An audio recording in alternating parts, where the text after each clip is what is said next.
In this video, we're going to show you how to combine embossing folders with heat embossing and inking to make inked background panels like this heart and these tree panels on the side of this classy card designed by Angela Dodson for Papercraft Inspirations magazine. We're starting with a die-cut heart and a thin border strip of striped paper which I've embossed with this embossing folder, Floral Paisley embossing folder from the Derice range. We're going to use a brayer to apply a perfect medium heat embossing ink along both of these embossed pieces. Because we're using a brayer, the ink is just going to be applied to the raised areas that have been through the embossing folder.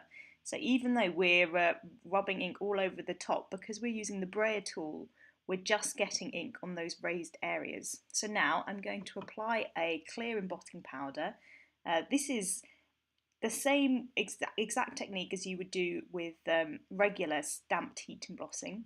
So I'm pouring it all over. It's going to stick to those areas that have got the perfect medium ink on.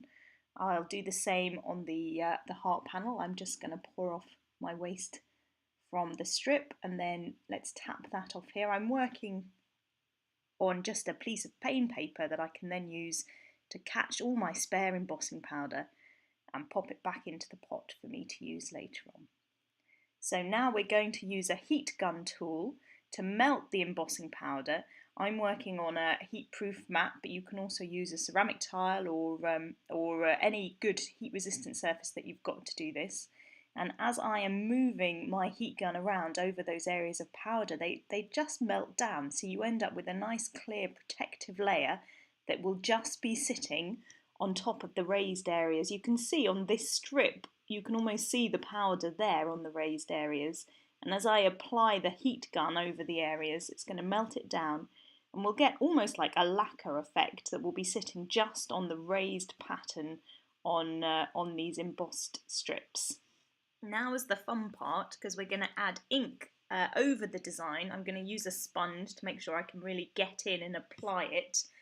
You want it this time to go into the paper. So whereas before we've been keeping everything on the surface with the brayer, using a softer surface like this sponge will let you push the ink down and work it into the areas around the lacquer embossing powder. So what we're doing is adding black to the areas that aren't embossed and then sort of heat set on top. So I'm just working with a circular motion to get the black ink all the way sort of into the paper behind, and it's great because you're concealing the pattern of the paper with the black ink, but the colour on the areas that are embossed remains strong and vibrant. You can do this a couple of times to build up the colour to give you a really strong intensity. Black ink does give you a nice contrast, but you can use any colour of ink you want in your background. And another good tip when using this technique is once you've got the colour to the level that you want, just brush off the heat embossed areas with a clean cloth or a piece of kitchen roll, as this really helps reveal the sort of vibrancy of the colour of the papers below. Angela has continued using heat embossing to create a lacquer effect on her stamped and die cut characters in the front of this design, all made with the Vicky Bolton All Good Things stamp and die cut set. We hope you really enjoy using this extra heat embossing fun hack technique on your cards, and look out for more great card ideas in future issues of Papercraft Inspirations magazine.